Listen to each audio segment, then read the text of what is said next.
ब्रह्मा विष्णु महेश अजर अमर नहीं है, इनका भी आविर्भाव अर्थात जन्म, तिरोभाव अर्थात मृत्यु होती है।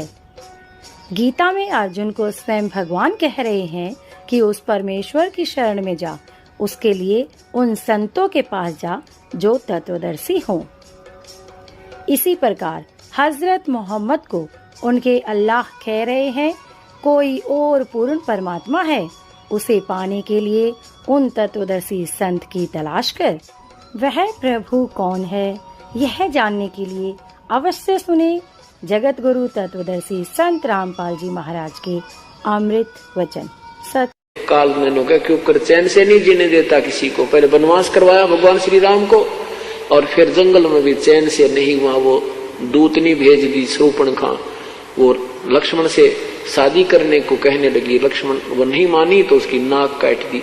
अब अपनी बहन की नाक का बदला लेने के लिए रावण में के अंदर हवा भरदी काल ने वो सीता उठा लिया।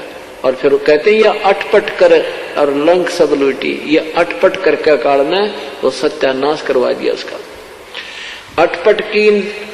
अटपट की ये लंक जग लूटी ही 10 खप्पर रावण के फूटी। वो 10 मस्तिष्क थे रावण के, 10 शीश भी काट दिए, अर्थात उसका विनाश को प्राप्त हुआ। फिर क्या बताते हैं, कृष्ण गुरु दुर्वासा लूटे, मनसा भवर कुचों पर छूटे। श्रृंगी ऋषि को सार चबाए, नारद पूत बहतर जाए। काम देव दग दे बड़ुगाता, पारा ऋषि पुत्री संगराता। काल में कैसा बकलता रहे सभी का, कैसे कृष्ण गुरु दुर्वासा लूटे, मनसा भवर कुचों पर छूटे। क्या बताते हैं कि दुर्वासा ऋषि बहुत अच्छे साधक रहे हैं, और यहाँ मृत लोक से वो बिल्कुल अपने आप को ब्रह्मचारी सिद्ध करके चले गए। ये क्या है कि ये ऊपर तो एक कांचली है अपने, या एक जैसे सर्प के ऊपर कंचली होती है, तो या तो एक कांचली है ये शरीर। इसके अंदर ज्यों का तो शरीर एक और रहता है जब तक नेक्स्ट जीवन नहीं मिलता, नेक्स्ट कोई दूसरा कोई प्राणी का जीव नहीं शरीर नहीं मिलता, तब तक ये शरीर हमारा ज्यों का तो रहता है। और उस शरीर में ही ये हम भक्ति साधना जो करते हैं उस शरीर को परिपक्व कर देती है। अब जिसमें जितनी कमाई होती है उसी के आधार पर फिर ये ऊपर जाते हैं स्वर्ग में। तो ये दुर्वासा जी वहां स्वर्ग में पहुंच गए। स्वर्ग आपको बताया वो क्या है, वो सबसे ज्यादा बकवाद है स्वर्ग में। वहां ऐसे नाचने गाने सारे मीठी मीठी आवाज के सब बकवादे हैं। कहते हैं एक समय एक सभा में ये बैठे थे देवता लोग, और वहां लड़कियां नाच रही थी। यहाँ तो ये महर्षि कल आते, वहां जाके ये फिर जो कहते हो उसी सती थी माज, क्यों ये जीव ही है, और जीव में विकार जो कहते हैं जब तक हमें सत साधना तत्व ज्ञान नहीं प्राप्त होता। तो ये दुर्वासा वहां बैठा था और एक लड़कियां नाच रही थी। तो इसने क्या किया, सिद्धि होती है इन ऋषियों में, इसने एक भंवरे का रूप बना के और उस लड़की की दूधी को काट दिया जो अर्धनग्न थी, और उस लड़की ने हाथ मार दिया। अब कोई हमारे मच्छर लड़े, कोई बिरड लड़े या कोई ततिया लड़े, भौरा लड़े तो हम हाथ ही मारेंगे।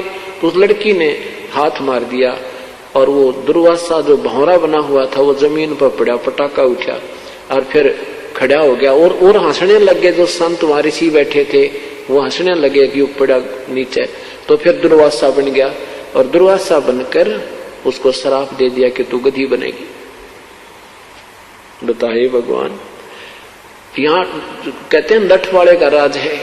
अब वो बेचारी, उसका क्या दोष था, स्वयं बकवाद करी। अब कोई चीज छुएगी, लड़ेगी, डंक मारेगी, हाथ तो अपने स्वाभाविक लगता है। तो वो बिरड़ते भी गुंडा ये दुर्वासा, उसने उसको सिद्धि जिसमें आ जाती है। वो सर्प जैसे होते हैं, ततैये जैसे होते हैं ये संत ऋषि, जरा सा कोई हाथ ला दे उसने श्राप दे देते हैं।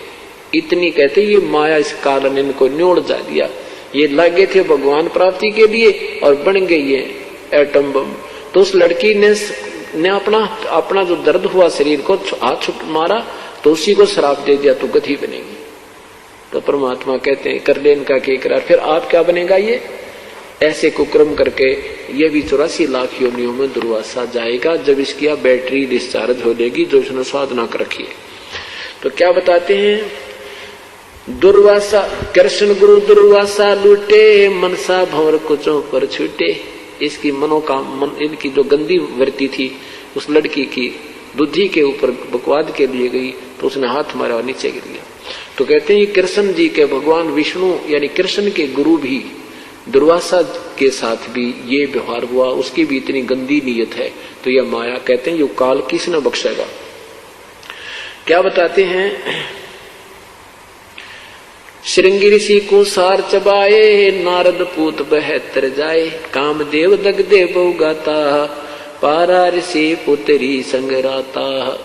इन महापुरुषों की हिस्ट्री खोला गरीबदास भगवान, गरीबदास साहिब जी कि ये तुम क्या मानते थे, ये थे क्या अंदर से। क्या बताते हैं कि श्रृंगी ऋषि को सार चबाए, एक श्रृंगी ऋषि थे, साधना करने के लिए जंगल में बैठ के ये मनमुखी साधकों के लक्षण बताते हैं। शास्त्र विधि को त्याग कर जो मनमानी पूजा करते हैं, बहुत ये क्या करते थे कि अभी भक्ति करेंगे उससे पहले शरीर को साध लेते हैं ताकि कम आहार की आवश्यकता पड़े, कम विहार की आवश्यकता। इस प्रकार काफी एक प्राणायाम आदि करके एक नाभि के पास, नाभि जो अपनी सूंडी है, इस नाभि है, नाभि के सब नाड़ियां नाभि से संबंधित हैं और इन नाड़ियों के नाभि की नाड़ियों को एक नाड़ी और है, इसको नागनी बोलते हैं, नागफनी। उस नाड़ी ने इस नाभि की सभी नाड़ियों को ऐसे लपेटा ला रखा है जैसे सर्प लगा दिया करे, और उसने उसके ऐसे ढाई लपेटे हैं और वह शेष वो नागनी वो ऐसे एक आंतड़ी है नाग जैसे फुन वाली, उसकी 2 फुन है, वो ऐसे रहती है। और जो हमारे शरीर में एक अमृत बनता है वो अमृत को पीती है और श्वास से खड़ी रहती है। तो ये प्रणाम कर करके क्या करते हैं, उस नागनी को ढीला कर देते हैं। प्रणाम कर करके वो नागनी को जो है ना मुरझा जाती है और वो अमृत जो है शरीर में प्रवेश करने लग जाता है। हमारी ये तालू है, तालू के ऊपर एक जैसे किसी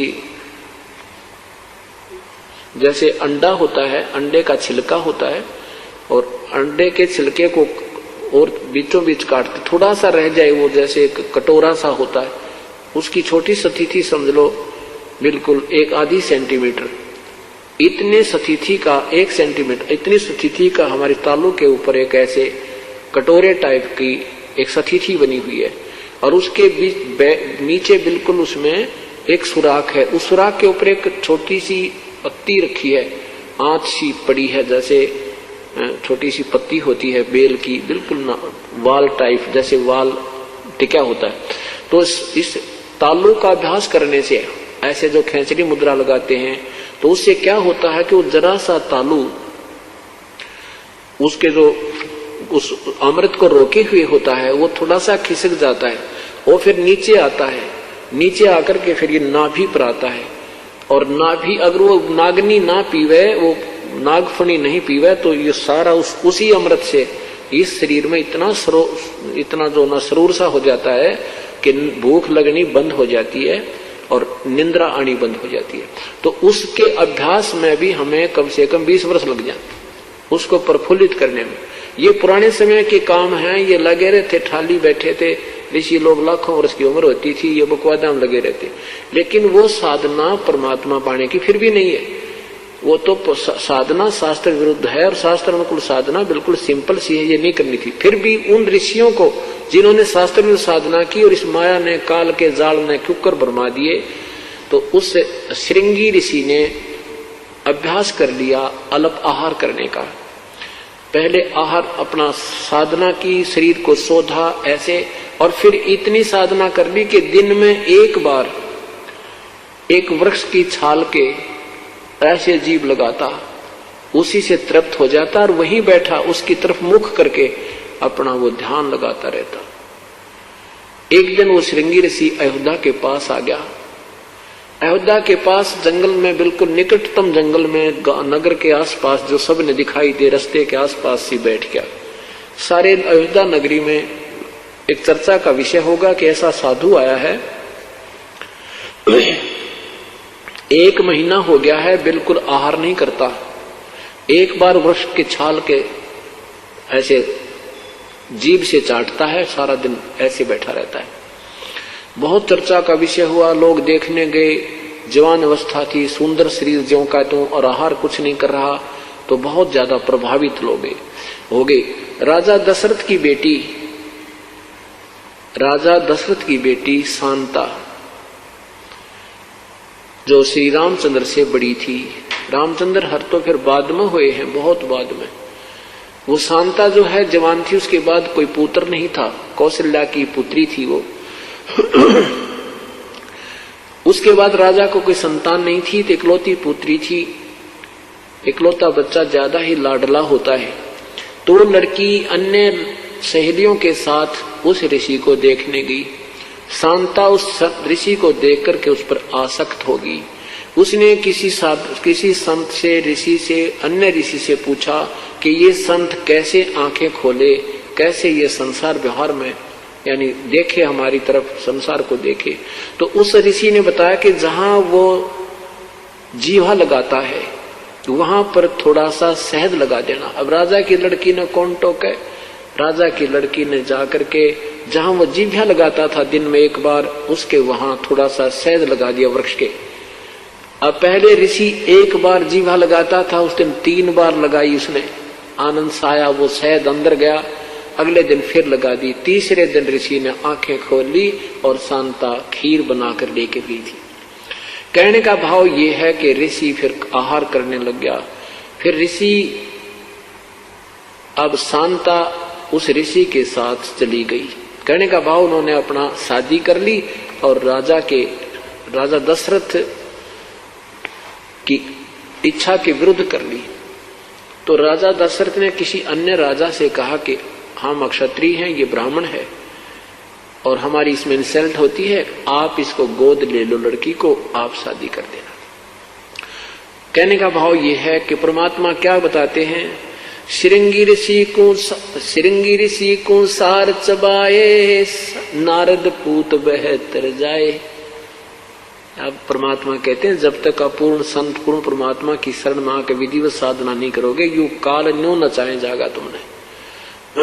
क्या बताते हैं, एक बार नारद जी जंगल में साधना करने चले गए। 12 वर्ष तक बैठकर खूब तप किया। मन में मान लिया कि हमने सब इंद्रियों पर काबू कर लिया।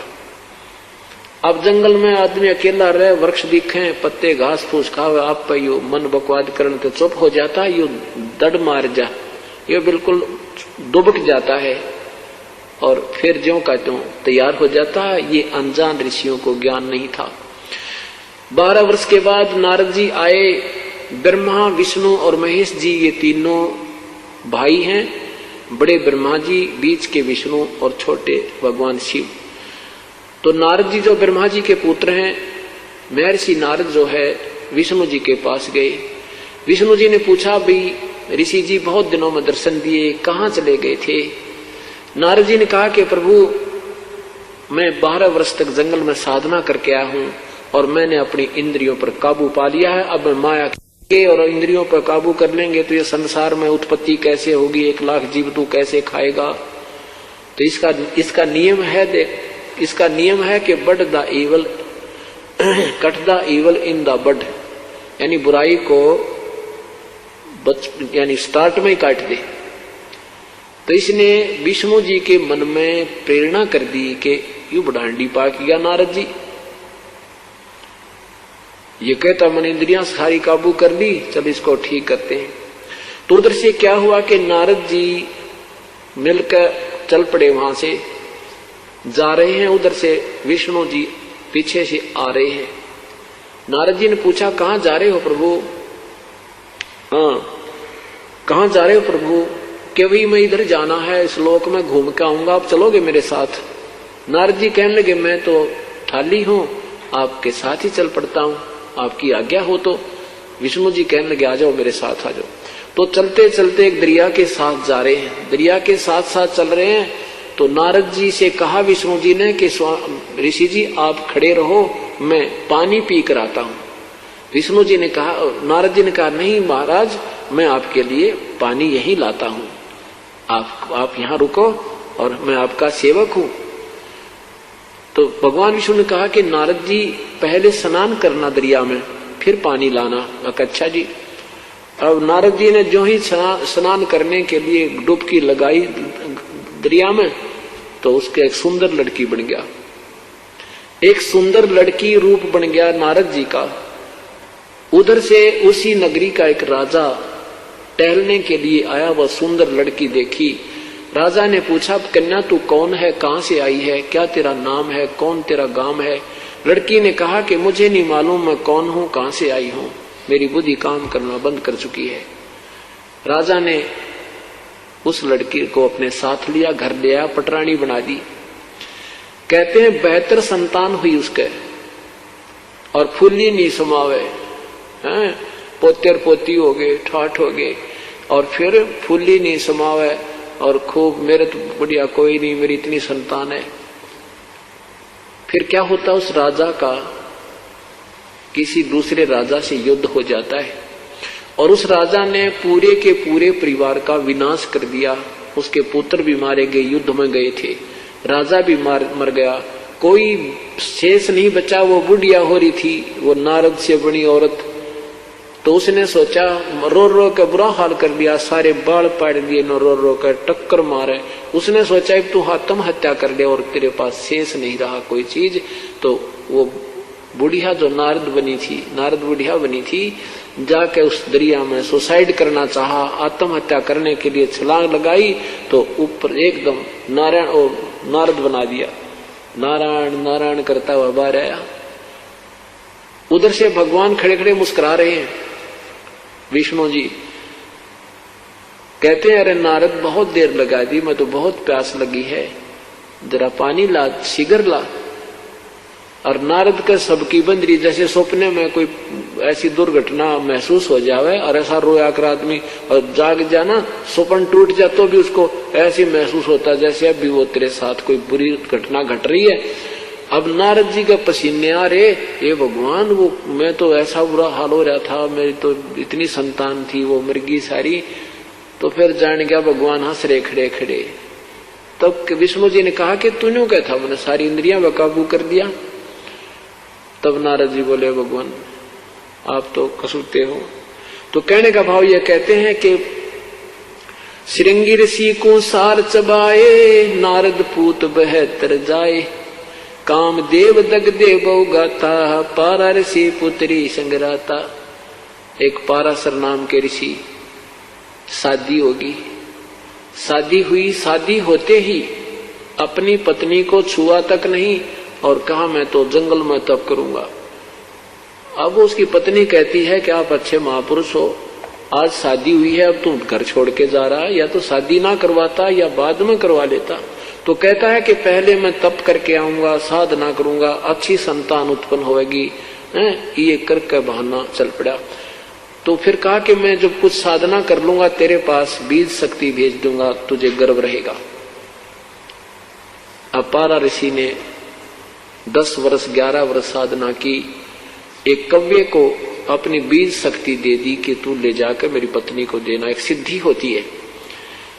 वो कौवा उसको एक पत्ते में लिए हुए आ रहा था और एक दरिया के ऊपर से जा रहा था। कौवे के मुख से वो पत्ता छूट गया और वो शक्ति जो है एक मछली ने खा ली।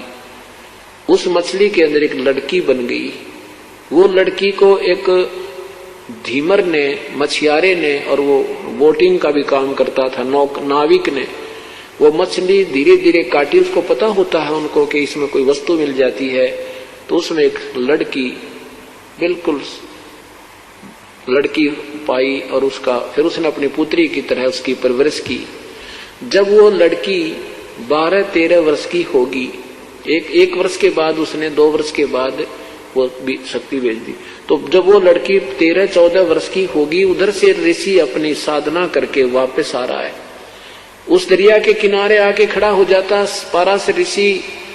उस समय वो लड़की जो है, जो पाराशर ऋषि की ही बेटी समझो, जो उसी के बीज शक्ति से मछली के अंदर उत्पन्न हुई थी, वो लड़की अपने मछियारे पिता की रोटी लेकर आई हुई थी, वो नाविक की, मल्लाह की, और वो मल्लाह रोटी खा रहा था।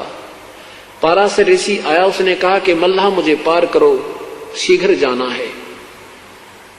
उस मल्लाह को पता था कि इधर जो वन से संत आते हैं, ऋषि आते हैं, ये तोप बनकर आते हैं, ये साधना करके आते हैं, इनमें सिद्धियां होती हैं, और जरा सी इनकी बात की अवहेलना होगी तो ये श्राप दे देते हैं।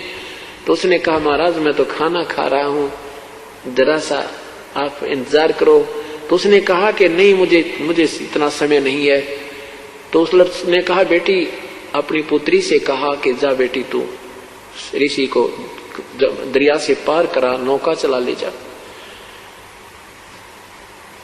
अब जब बीच दरिया के बीच में जब जा ली नौका, तो वो ऋषि के मन में खोट आ गया युवा लड़की देख के। अब बदमाशी करनी चाहिए, तो लड़की ने कहा हे प्रभु, चारों तरफ सब दुनिया देख रही है, मेरे पिता देख रहे हैं, क्योंकि वो डर रही थी बेटी कि ये कहीं निकम्मा शराब भी दे दे, इनसे इतना भी डर लगता था।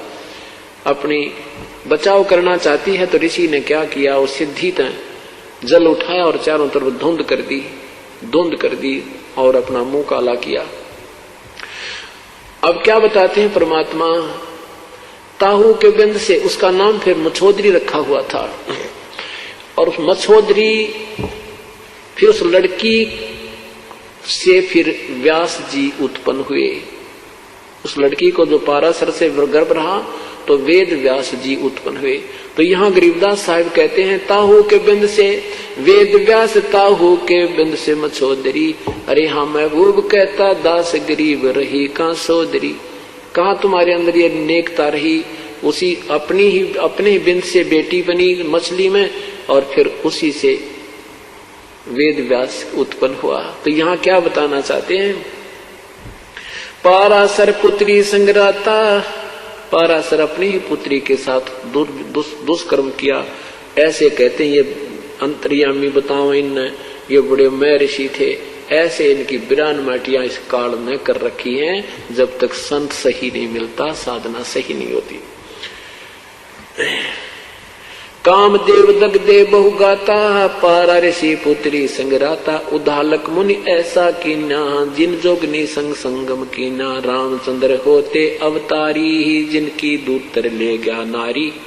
दुर्मति दूती बहुत बढ़ाई, सुर असुरन की राड मंडाई। जिन इंद्रपुरी के अस्तल लूटे, गुर्जो मार सातल कुटे। गुरु मछंद्र लूटे लोई, रस कुश पिया डारी छोई। कच्छ देश में गोरख हेरे, हम संग सिद्धा लीजय फेरे। गोरख कहे सुनोरी दूती, हम योगी निर्गुण अवधूती। हम योगी जुगता ब्रह्म ज्ञानी, पूर्ण ब्रह्म अलख बिनानी। गुरुआ की तो छार उड़ाई, तुम चेला कित रहो सहाई, किस रहो सहाई।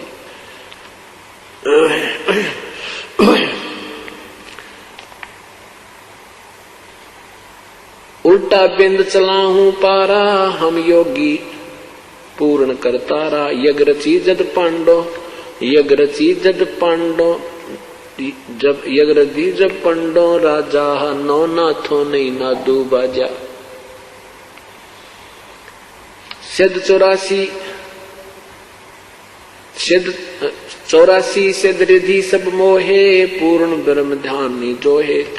कोट 33 यज्ञ के माही, सुर नर मुनि जन गिनती नाई। 56 कोट जहां थे जादो, जिनसे नहीं बाजा नादो। अरबों वक्ता वेद उचारी, ना यज्ञ भई यज्ञ संपूर्ण सारी। 60 दर्शन की गिनती नाही, अनाथ जीव जी में वो माही। क्या बताते हैं कि जिसमें अब शास्त्र विरुद्ध साधकों और शास्त्रानुकूल साधनों की तुलना करते हैं, निष्कर्ष दिया है। गीता जी में आपने सुना होगा,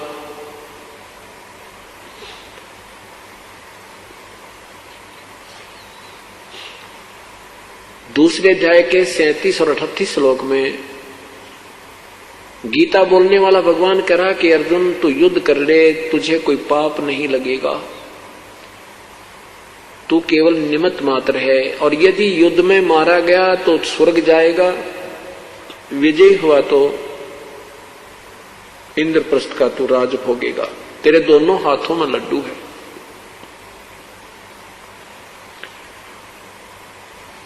और फिर क्या होता है कि युद्ध में पांडव विजयी होते हैं, कौरव पराजित हो जाते हैं, विनाश हो जाता है। राजगद्दी पर युधिष्ठिर को बैठा दिया जाता है, युधिष्ठिर जी को बुरे बुरे शोपन आने लग जाते हैं। उसके समाधान के लिए भगवान श्री कृष्ण के पास द्वारका जाते हैं पांचों पांडव, क्योंकि श्री कृष्ण जी पांडव और यादव के गुरु जी थे, धार्मिक गुरु थे, ये नाम उपदेश देते थे। तो कोई समस्या आती है तो अपने गुरुदेव के पास ही जाकर समाधान करवाते हैं।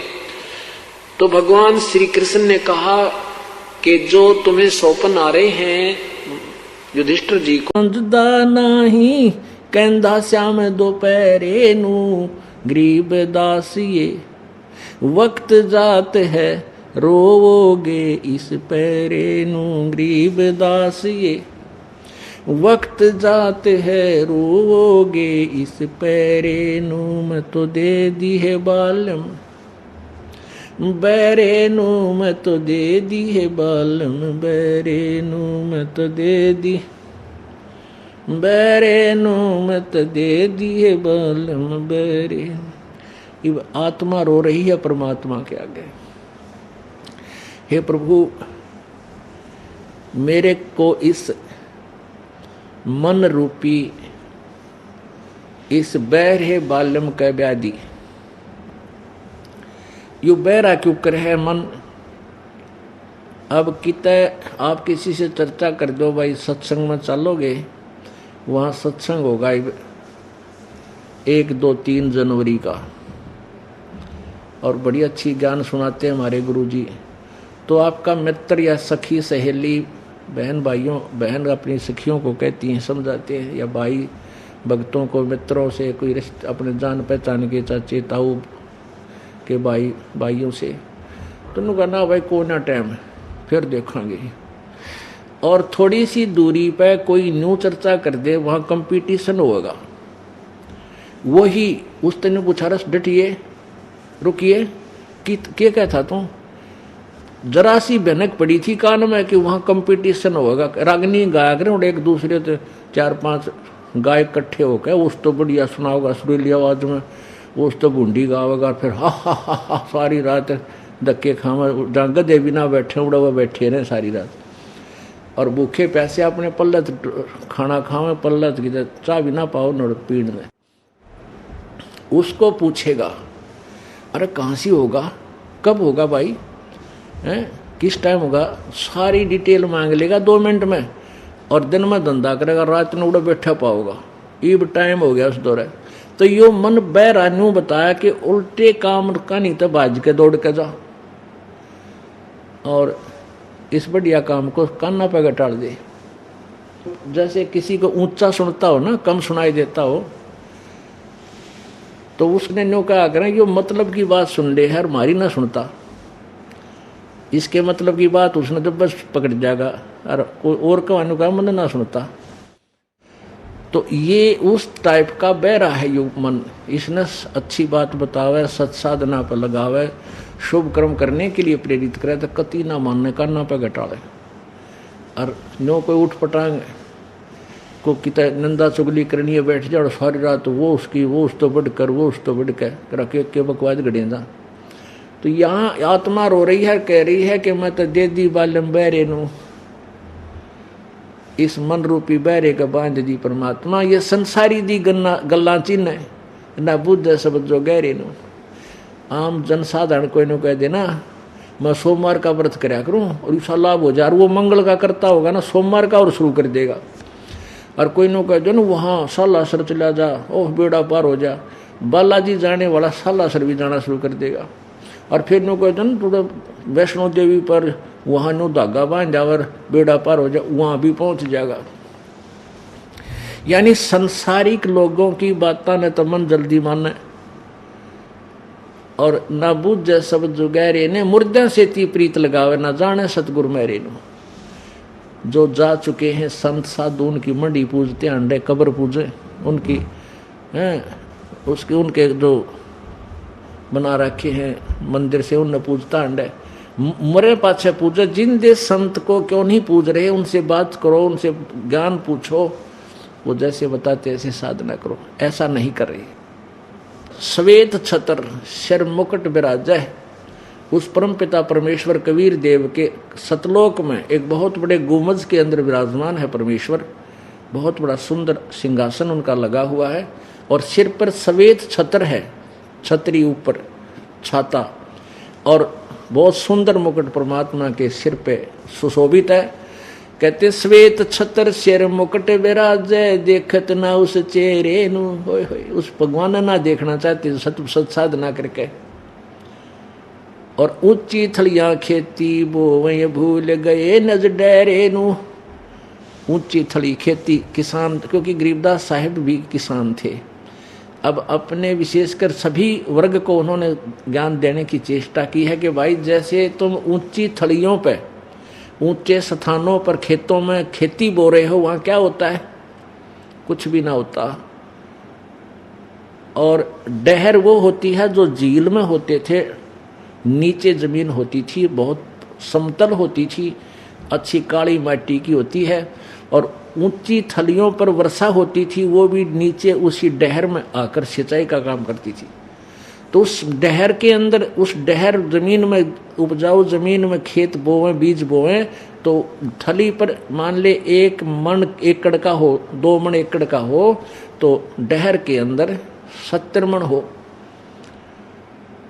तो कहते ऊंची थलियां, यानी यूजलेस साधना कर रहे हो तुम। आन उपासना जो करते हो, एक पूर्ण परमात्मा को छोड़कर अन्य देवताओं की जो पूजा करते हो, वो तो ऊंची थली पर बीज बो रखा है। और एक परमात्मा सतपुरुष की साधना करना, डहर में बीज बोना, यानी अत्यधिक लाभ प्राप्त करना। ऊंची थलियां खेती ही बोवे भूल रहे नज डेरे नु। श्वेत छतर सिर मुकुट विराजे, देखत ना उस चेहरे नु। ये संसार समझदा नाही, कहंदा श्याम दोपहरे नु। गरीबदास ये वक्त जात है, रोवोगे इस पैरे नु। ओए होए। अब क्या बताना चाहते हैं कि ये संसार कतई नहीं मानता, अपनी मनमुखी साधनाएं करता है, और यो कहंदा श्याम दोपहरे नु। ओए होए। अब इतने जबरदस्त कष्ट आपके ऊपर, कष्ट पे कष्ट आते हैं, साधना भी कर रहे हो, नहीं कहना बस ठीक है। अब दोपहर को श्याम बताना, यानी दुख को भी अपना सुख में गिनना, वो कौन बता सकता है? जैसे कोई शराब पिए जून के महीने में। सतगुरु देव की जय। ऐसे ही आध्यात्मिक वीडियो देखने के लिए हमारे चैनल संत रामपाल जी महाराज के सत्संग को सब्सक्राइब करें। सत साहिब।